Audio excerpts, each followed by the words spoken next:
The silent invasion. In the vast expanse of space, silence reigned supreme. Earth, a vibrant blue marble suspended in the cosmic void, spun peacefully on its axis, blissfully unaware of the impending danger lurking just beyond its reach. It was on this ordinary day that humanity's greatest challenge would begin to unfold. Dr. Elena Rodriguez, lead scientist at the Global Space Observation Center, GSOC, stared intently at her monitor. Her brow furrowed as she analyzed the latest data streaming in from Earth's most advanced space telescope, the Hawking Array. Something was off, but she couldn't quite put her finger on it. "Hey, Mike," she called out to her colleague. "Can you take a look at this? I'm seeing some weird gravitational distortions in Sector 17. Mike Wheeler, a lanky astrophysicist with a penchant for bad jokes, rolled his chair over to Elena's station.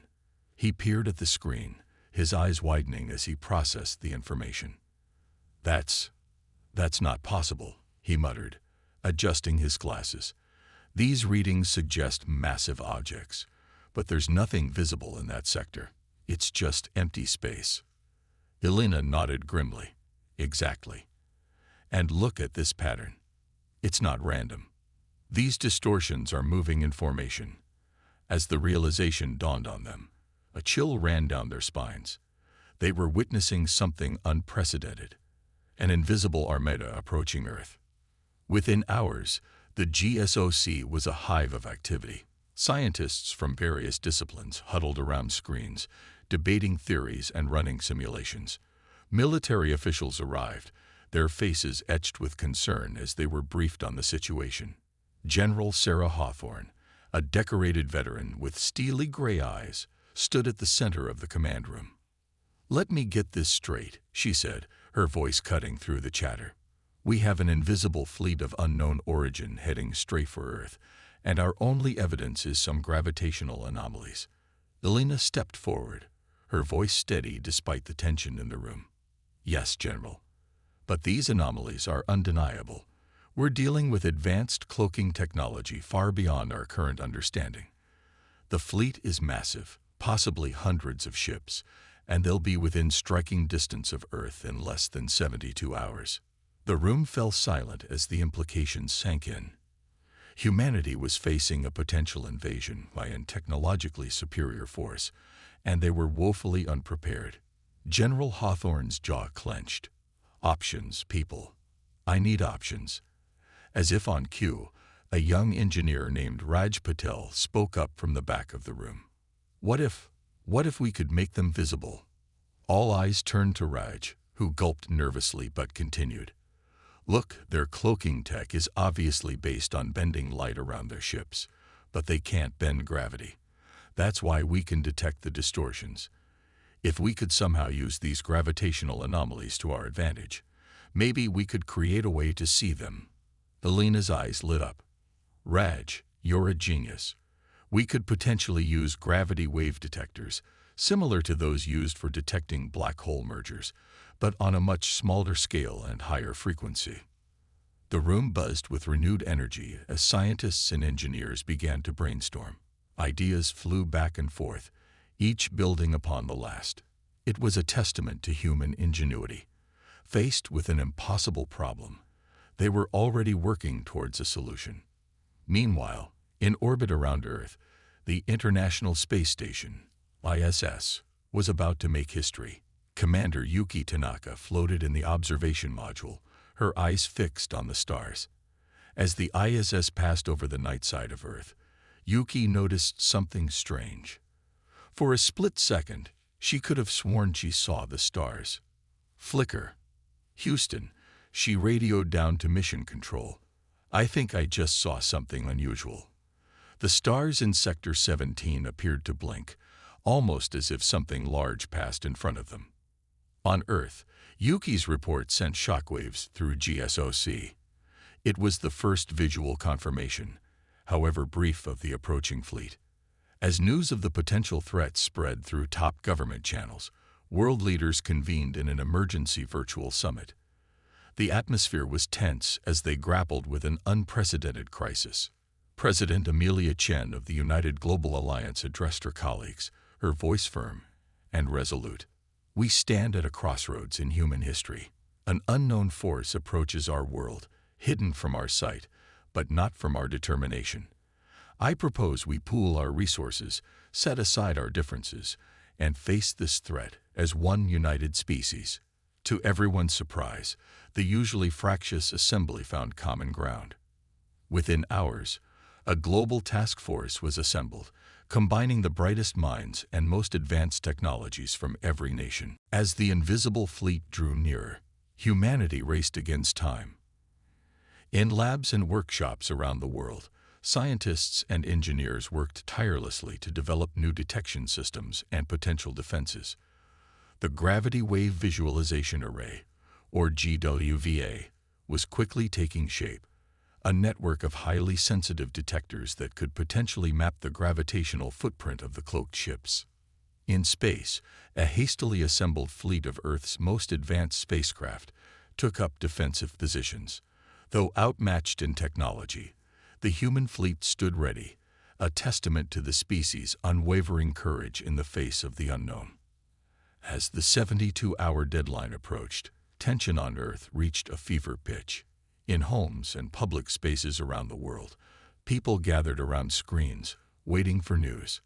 The usual bustle of daily life had given way to an eerie quiet, broken only by the occasional sound of fighter jets patrolling the skies. In the GSOC Command Center, Elena and her team worked feverishly to bring the GWVA online. Sweat beaded on her forehead as she initiated the startup sequence. Come on, she muttered, willing the system to work. Suddenly, the main screen flickered to life. A collective gasp filled the room. There, rendered in ghostly blue outlines against the black of space, was the alien fleet. Hundreds of ships, ranging from small fighters to massive dreadnoughts, hung in perfect formation just beyond the moon's orbit. General Hawthorne's voice cut through the stunned silence. My God, it's really happening. As if responding to humanity's newfound ability to see them, the alien fleet began to move. The smaller ships spread out in attack formation, while the larger vessels held position, their massive forms promising untold destructive capability. On Earth, air raid sirens began to wail. The moment humanity had simultaneously feared and prepared for it arrived. As the first wave of alien fighters descended towards the atmosphere, the human defense fleet moved to intercept. The battle for Earth was about to begin, and against all odds, humanity was ready to fight back. They had achieved the impossible by making the invisible visible. Now they would need to dig deep into their reservoir of courage, ingenuity, and determination to face the greatest challenge in their history.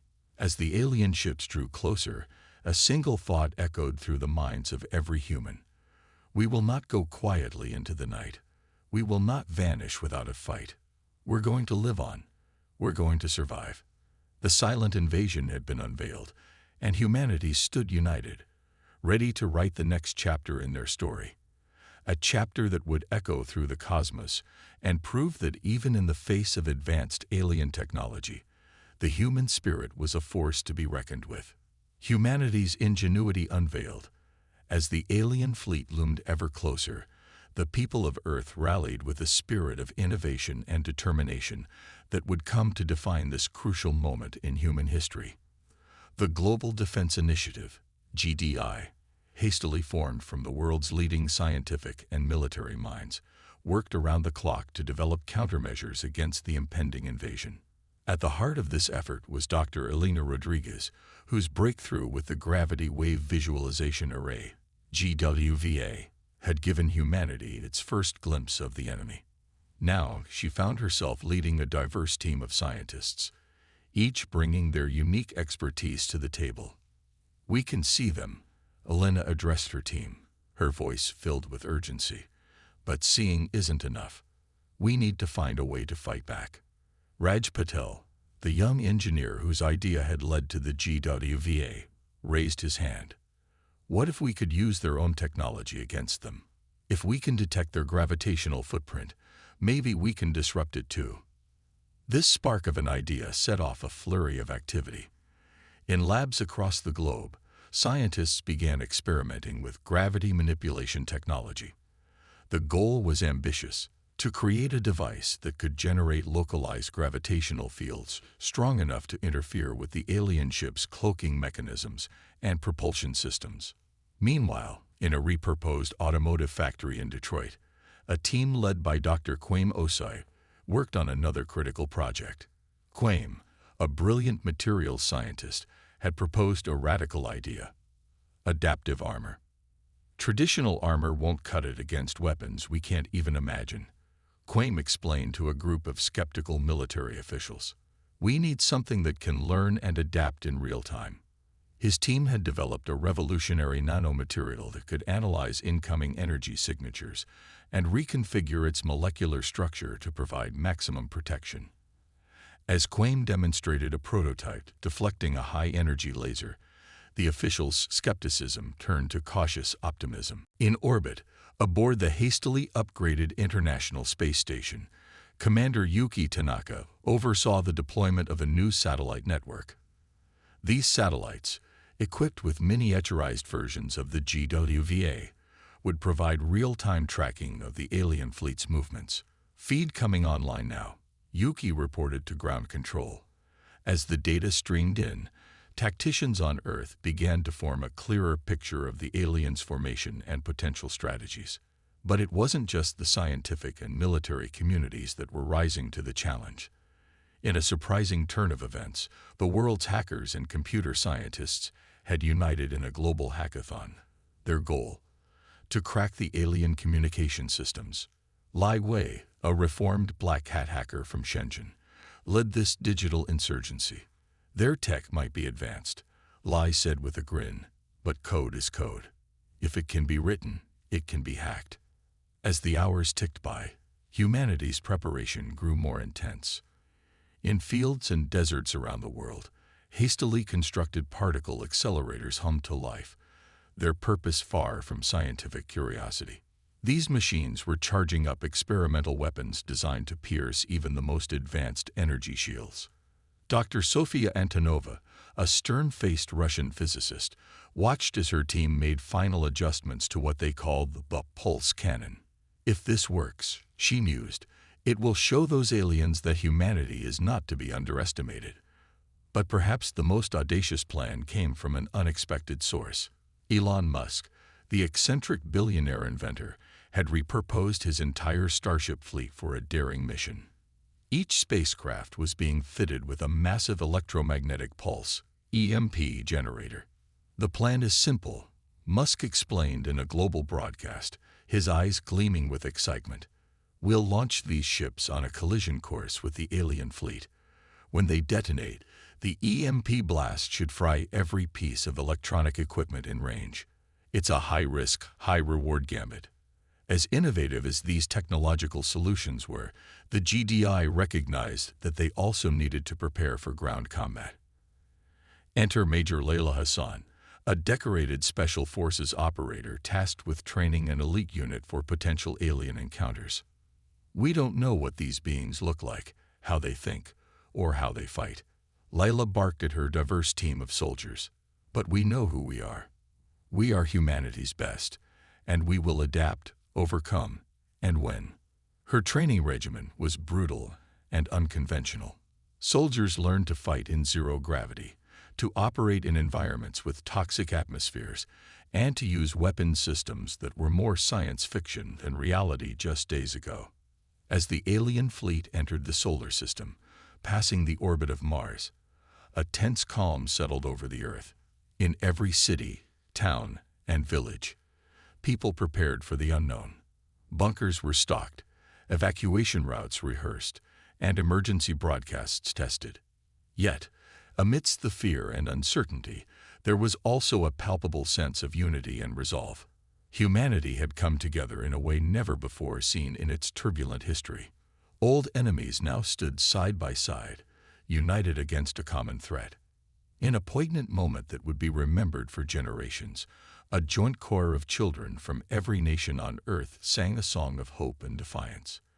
The melody, broadcast to the approaching alien fleet as a testament to human spirit and creativity, brought tears to the eyes of even the most hardened military personnel.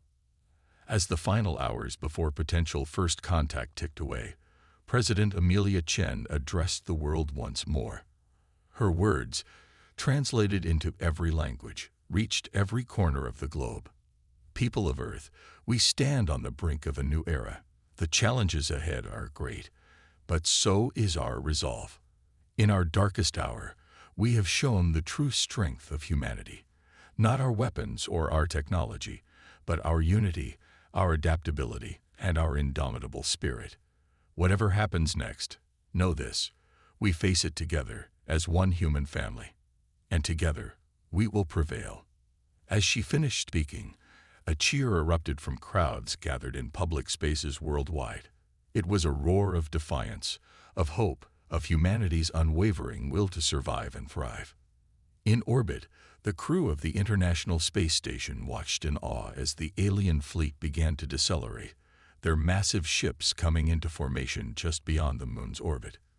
Commander Yuki Tanaka took a deep breath, her hand hovering over the communication panel that would signal the beginning of humanity's response. On Earth, in the GSOC Command Center, Dr. Elena Rodriguez and her team made final calibrations to their array of gravity disruptors. General Sarah Hawthorne stood stoically, surveying the busy room, ready to coordinate humanity's defense. Around the world, fighters scrambled, weapons systems came online, and every eye turned skyward. The moment of truth had arrived. Humanity had unveiled its ingenuity, its adaptability, and its unity. Now, it was time to put it all to the test. As the alien ships began their final approach, a single thought echoed through the minds of billions. We are ready. We will fight. We will survive. The stage was set for the greatest battle in human history. Humanity's ingenuity had been unveiled, and now it would be tested against a foe from beyond the stars. The fate of Earth hung in the balance, but if there was one thing the preparations had proven, it was that humanity should never be underestimated. The first clash. The tension in Earth's atmosphere was palpable as the alien fleet entered lunar orbit. Humanity's hastily assembled defenses stood ready, a testament to the species' remarkable ability to unite and innovate in the face of existential threat. As the massive alien ships loomed ever closer, blocking out entire star fields, the order finally came. All units, this is General Hawthorne. Initiate Operation Lighthouse. May God be with us all. With those words, humanity's trap was sprung. Thousands of satellites, hastily launched in the preceding days, activated in unison. Each one emitted a powerful gravitational pulse, creating a complex web of localized gravity wells throughout near-Earth space. The effect on the alien fleet was immediate and dramatic. Ships that had been invisible moments before suddenly shimmered into view, their advanced cloaking technology overwhelmed by the gravitational distortions. The once orderly formation began to break apart as smaller craft tumbled out of control, caught in the artificial gravity fields. In the GSOC Command Center, Dr. Elena Rodriguez watched with a mixture of awe and trepidation. It's working, she breathed, but they're adapting quickly. We need to press our advantage now. General Hawthorne nodded grimly. All fighter squadrons, you are clear to engage. Pulse cannon stations, prepare to fire on my mark. Around the world, hangar doors slid open, revealing squadrons of next-generation fighter jets. These weren't the conventional aircraft of old, but hybrid machines capable of both atmospheric and spaceflight, their hulls gleaming with adaptive nano-armor. As the fighters streaked into the sky, the first alien vessels breached Earth's atmosphere. These were smaller craft, likely scout ships or the vanguard of an invasion force. They moved with incredible speed and agility, but thanks to the gravity web, they were now visible and vulnerable. The battle was joined in earnest. Human fighters clashed with alien craft in a furious melee that lit up the skies. Beams of energy crisscrossed with missile contrails, creating a deadly light show visible from the ground. Captain Zara Malik, leader of the first multinational space wing, banked her fighter hard to avoid an alien energy blast. "These bastards are tough," she growled over the comm, "but they bleed like anything else." Her squadron cheered as she lined up a shot, her craft's eye-assisted targeting system blocking onto a weak point in the alien ship's hull. A burst of hyper-accelerated particles erupted from her fighter's main gun, tearing through the alien vessel and sending it spiraling towards the Pacific Ocean. On the ground, the pulse cannons finally came online. Dr. Sofia Antonova gave the order, her voice steady despite the stakes. Fire.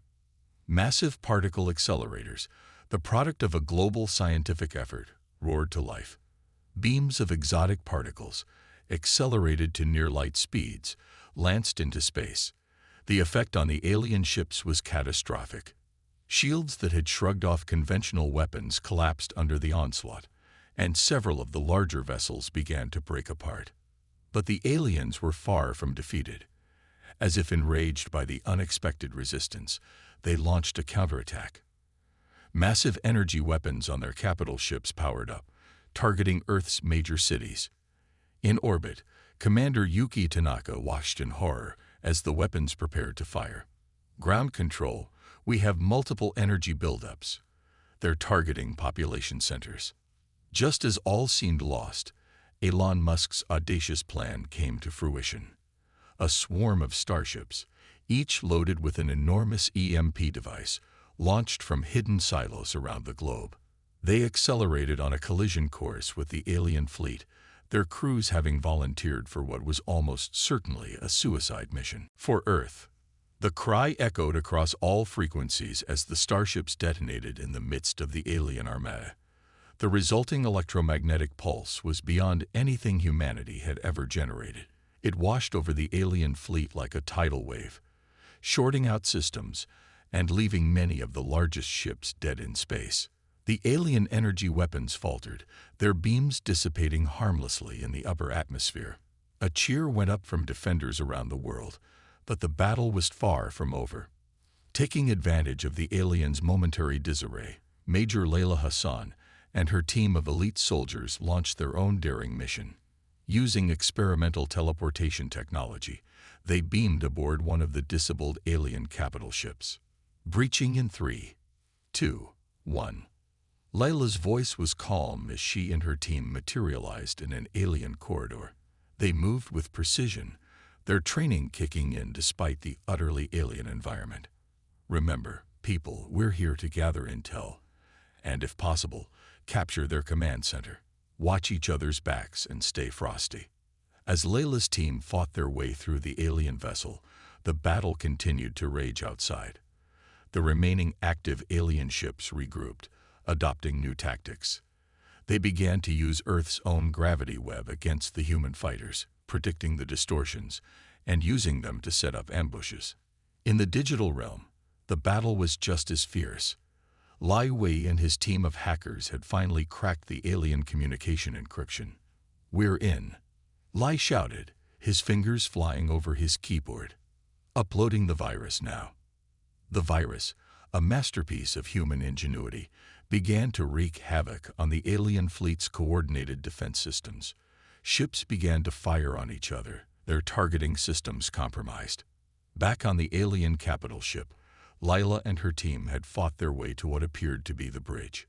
"Planting the beacon now," she reported, attaching a small device to what looked like a central console. "Dr. Rodriguez, you're up."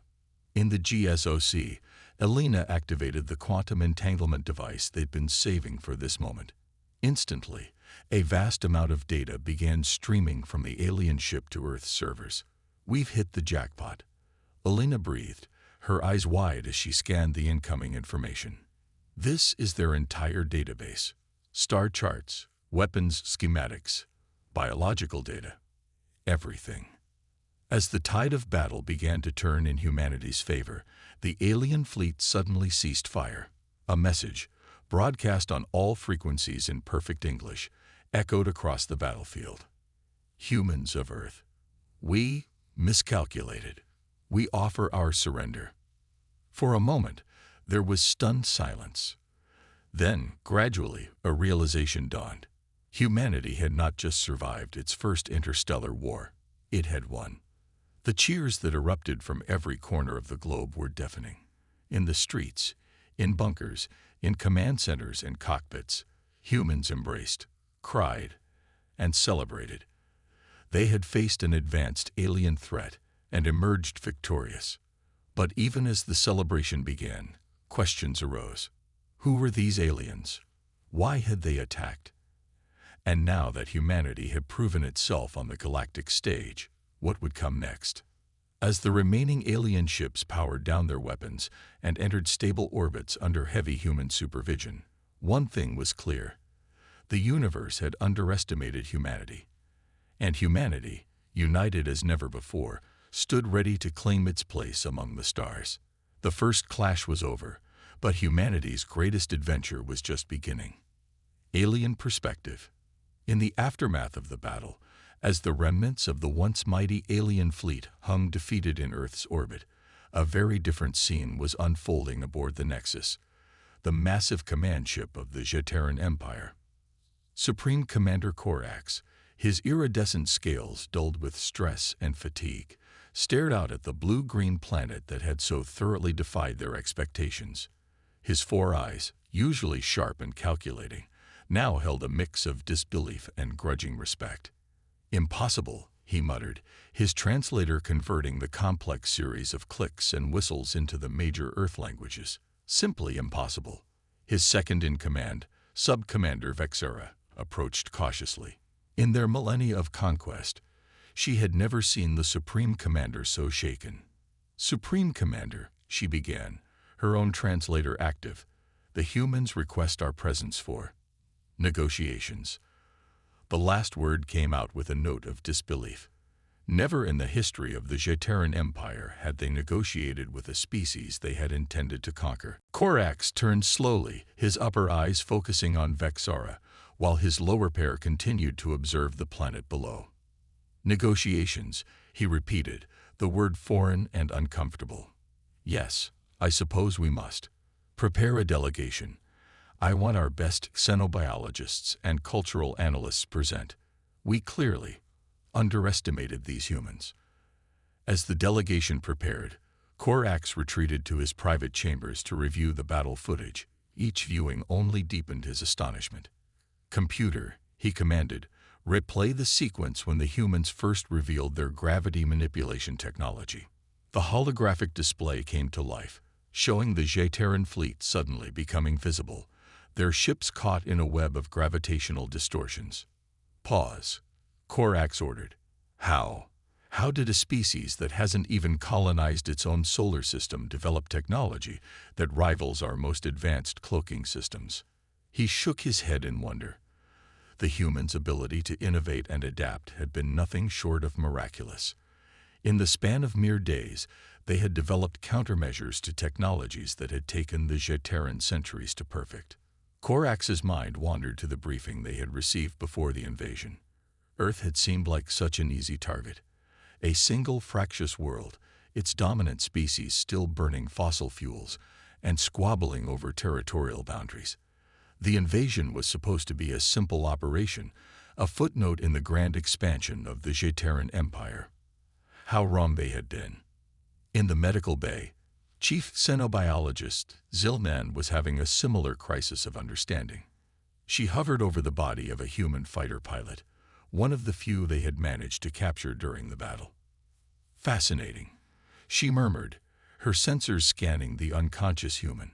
"Their cellular structure, their neural pathways. It's all so inefficient, and yet..." She trailed off, her mind racing with the implications.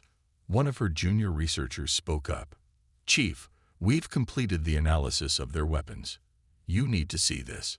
Zilnan glided over to the weapons lab, her eyes widening as she took in the data. "But they've weaponized particle accelerators. And this adaptive armor, it's unlike anything in our database." Back on the bridge, Sub-Commander Vexera was coordinating with the human leaders for the upcoming negotiations. As she listened to the calm, professional tones of the Earth representatives, she couldn't help but feel a grudging admiration. They're not gloating, she realized with surprise. They've defeated a technologically superior force, and yet they're treating us with respect. As the time for negotiations approached, Supreme Commander Corax gathered his delegation. The mood was somber, a far cry from the confident bravado that had preceded their invasion. Before we depart, Corax addressed his team. I want to make one thing clear. We are no longer dealing with a primitive species to be conquered. We are facing a young, vibrant civilization that has proven itself our equal, if not our superior, in ways we are only beginning to understand. He paused, letting his words sink in. Our mission now is not conquest, but understanding. We must learn all we can about these humans, their adaptability, their ingenuity, their inexplicable ability to unite in the face of overwhelming odds. These are traits that could reshape the very foundation of our empire. As the J-Terran delegation prepared to teleport down to the United Nations headquarters in New York, where the negotiations would take place, a junior cultural analyst named Etherin approached Corax. Supreme Commander, Etherin began hesitantly, I've been studying human transmissions since the battle, trying to understand their response to our invasion. I found something peculiar. Corax turned his upper eyes to the analyst, intrigued. Go on. Well, sir, Etherin continued, it seems that many humans are excited by our presence. There are millions of transmissions speculating about peaceful cooperation, cultural exchange, even interspecies relationships. The analyst's scales flushed a deep blue with embarrassment. Corax blinked all four eyes in rapid succession, a sign of deep surprise in J-Terran body language. You mean to tell me, he said slowly, that we invaded their world, threatened their very existence, and now they want to befriend us? Etherin nodded, equally baffled. It appears to be a common theme in their fiction, sir. They call it humanity, yeah.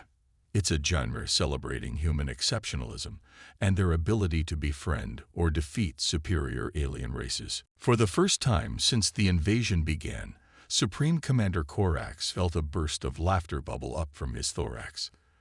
The sound, somewhere between a hiss and a chirp, startled his entire delegation. Oh, Vector Prime. Corax chuckled, using the J-Terran equivalent of oh my god. We really did choose the wrong planet to invade, didn't we? As the delegation shimmered out of existence, teleporting down to Earth to begin negotiations, Corax felt something he hadn't experienced in centuries, genuine excitement for the future. The humans had not only survived the J-Terran invasion, they had thrived, innovated, and emerged victorious. Now, as the delegation materialized in the Grand Hall of the United Nations, facing the assembled leaders of Earth, Corax realized that this defeat might just be the beginning of the greatest adventure in J-Terran history. The Supreme Commander stepped forward, all four eyes taking in the diverse assembly of humans before him. With a deep breath, he prepared to address the species that had done the impossible, the species that had not only defeated the J-Terran Empire, but had also, inadvertently, opened its eyes to new possibilities. People of Earth, Corax began, his translator conveying the genuine awe in his voice. On behalf of the J-Terran Empire, I come before you not as a conqueror, but as a humbled leader ready to learn. You have shown us that the true strength of a species lies not in its technology or its military might, but in its spirit, its adaptability, and its unwavering determination. As Corax continued his speech, the first step towards an unprecedented alliance was taken. The universe, it seemed, was about to witness the rise of a new power, one born from the union of J-Terran experience and human ingenuity. The age of humanity had truly begun, and the stars themselves seemed to shine a little brighter in anticipation of what was to come. Turning the tide. The weeks following the failed J-Terran invasion marked a turning point in human history. The world, still reeling from the narrowly averted catastrophe, found itself thrust into a new era of rapid technological advancement and interstellar politics. In New York, The United Nations building had been transformed into a hub of frenetic activity. Diplomats, scientists, and military personnel from every nation worked alongside their J-Terran counterparts, hammering out the details of what would come to be known as the Terra-J-Terran Accord. Dr. Elena Rodriguez, now hailed as one of the heroes of the invasion, stood before a joint committee of human and J-Terran representatives. "The gravity manipulation technology we developed," she explained, gesturing to a holographic display, "was just the beginning. With the data we've gathered from the J-Terran ships, we're on the brink of unlocking faster-than-light travel." Supreme Commander Kordax, who had chosen to remain on Earth as the J-Terran ambassador, clicked his mandibles in approval. "Impressive," he said, his translator conveying genuine admiration. "You've adapted our technology in ways we never considered. I believe this collaboration will benefit both our species greatly." As the committee discussed the implications of this breakthrough, news trickled in from around the globe. The sharing of J-Terran medical technology had led to cures for several previously incurable diseases. Climate change, once thought unstoppable, was being reversed thanks to the application of alien atmospheric manipulation techniques. But perhaps the most profound changes were happening in the public sphere. The knowledge that humanity was not alone in the universe, and that it could stand toe-to-toe with advanced alien civilizations, had sparked a cultural renaissance. In a small cafe in Paris, a human artist named Sophie and a J-Terran sculptor called Zexty were engrossed in conversation.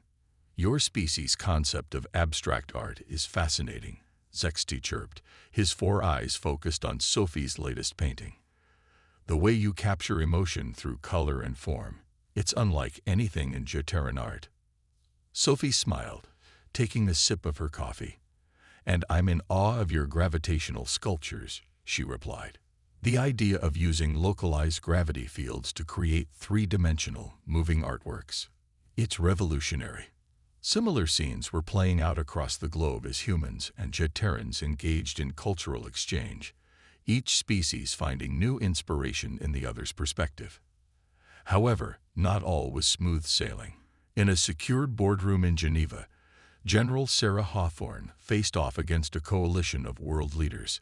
"We can't let our guard down," she insisted, her voice firm. "Yes, the J-Terrans are cooperating now, but what about other alien species? We need to maintain and expand our defensive capabilities." President Amelia Chen nodded thoughtfully. "You're right, General, but we must balance caution with optimism. This is our chance to step onto the galactic stage not just as warriors, but as diplomats and innovators."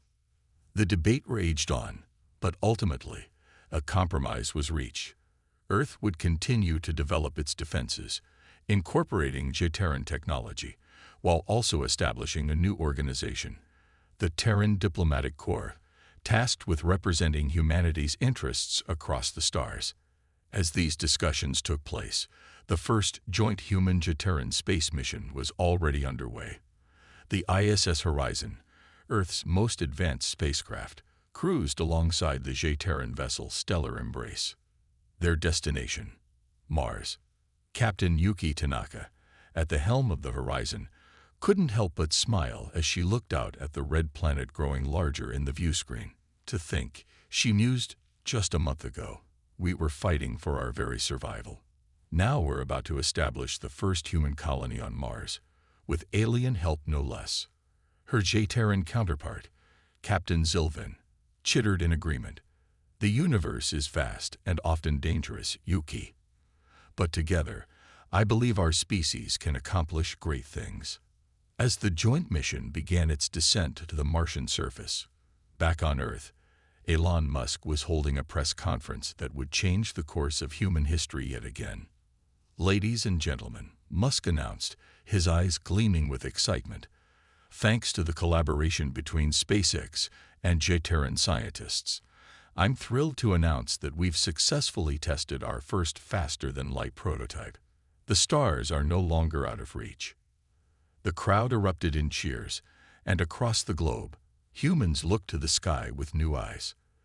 The vast, star-studded expanse was no longer just a view to admire. It was a frontier to explore.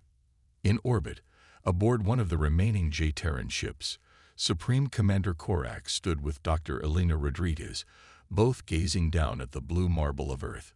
"You know," Korak said thoughtfully, "in all our centuries of conquest, we never encountered a species quite like yours.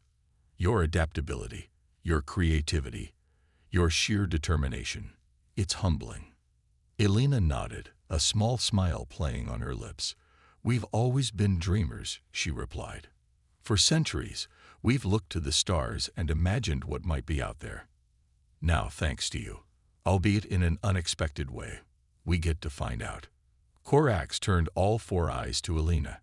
"You do realize," he said, "that by defeating us, you've announced your presence to the galaxy at large. There are other species out there, some friendly, some not so much." "I know," Elena said, her voice firm. "But we're ready.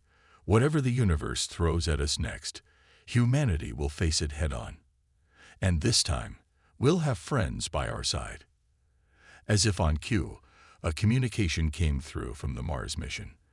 The joint human-J-Terran team had successfully landed, marking the first step in humanity's journey to the stars. Korax and Elena watched as the first images from Mars streamed in, showing human and J-Terran explorers working side by side, the red Martian landscape stretching out behind them. "You know," Korax mused, "there's an old J-Terran saying, 'The greatest journeys begin with an unexpected step.'" Elena laughed.